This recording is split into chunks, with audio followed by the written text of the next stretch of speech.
په خدای وکړئ چې زه داسې نه وایم چې زه د دې نظام بد او ښه دواړه په یوه تله تلم، خو د زلزله ځپلو په وړاندې د نظام هسې د ستایلو دي او د وروستي سیلابونو په وړاندې د نظام هسته غاړه دا یقیني دي د ګاونډیو هیوادونو دپاره الګو ګرځېدلې.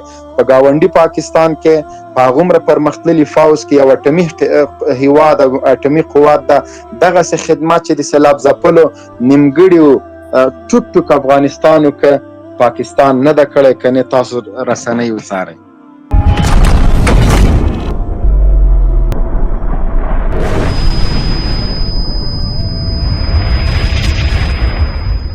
ډېرې دي، یوازې نړیوال رسمیت نه ده.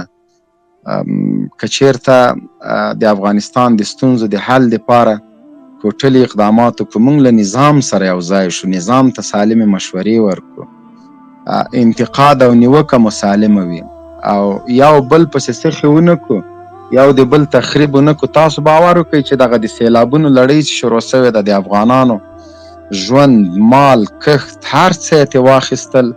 هغه څوک چې طالب سره سیاسي مخالفت لري د دغه سیلابونو په اړه، د دغه الهي ناورین د الله له طرفه یو عذاب ده، دا هم د طالب په غاړه وراچي وای. دا طالب راغی او ځکه داسې حالت شو. پرون که وچکالي وه هم طالب مقصر و، نن که بارانونه سیلابونه دي طالب مقصر بلل کیږي. زه وایم دغه د ستونزو ټول بوج د حکومت او د طالب په غاړه مه وراچوئ. کم از کم که ته طالب سره سیاسي مخالفت لري، له خپل ولس سره خو مه کوه مخالفت. د دغه ولس لپاره خو مه ټیران غاړه، د دغه ولس غږ خو جیګ که، د دغه ولس په درد باندې دردمن خو شه، یوه دعا خو ورته وکړه چې ته دغه پړه هم په طالب وراچوې، ته دغه ستونزه هم په طالب وراچوې. دلته 20 کلنه د 40 کالو ناورین، جګړه، هر څه دا پای ته ورسېده. په دې باندې باید موږ قناعت وکړو. یوازینی کار چې طالب کړی د موږ ته ازادي واخیسته، بل لوی کار چې طالب کړی دلته امن راوستی، د هیواد امن شو. موږ کولی شو چې هر وخت د شپې د ورځې سفر وکړو.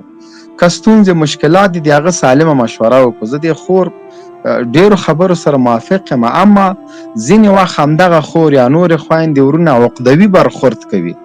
نو اوس که موږ له نظام سره ونه درېږو، دا فوز خپل فوز نه بولو، دا نظام خپل نظام نه بولو، دا مشکلات خپل د هیواد مشکلاتو نه بولو، نو بیا خو موږ مخکې تللی نه شو.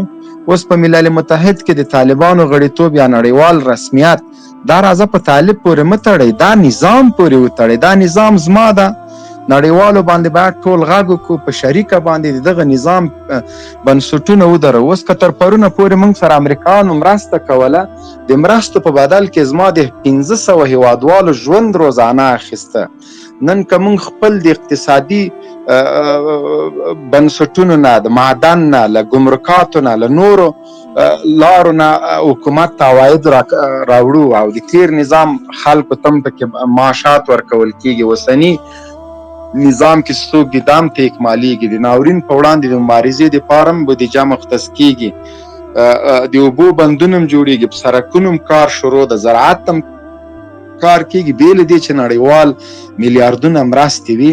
نو که چېرته موږ همدغسې خودکفا واوسېږو، فرض مثال په تېرو 20 کلونو کې باید چې امریکا د افغانستان د تیلو ټول ذخایر راسپړلی وای، رښتیا افغانانو سره مرسته کولی، دوی باید د ګازو ټول ذخایر راسپړلی وای، دوی د افغانستان د معدنونو دپاره تر ټولو پرمختللې ماشینریان راوړی، ولې یې نه دي کړي؟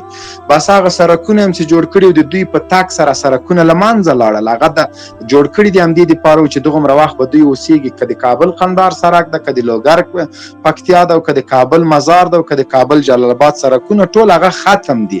له سره به نور زرګونه کیلومتره سړکونه نظام جوړوي.